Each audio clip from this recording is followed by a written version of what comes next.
IAS officer of India? Kiran Devi. Who is the first woman ambassador? Pandit Vijayalakshmi. Who is the first woman president of India? Pratibha Patel. Who is the first woman to go into space? Kalpana Chawla. Who is the armed non-violence army? Mahatma Gandhi.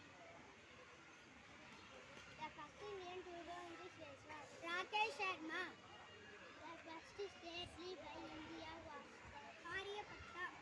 Workers of the World Unity, who signed it? Karl Marx.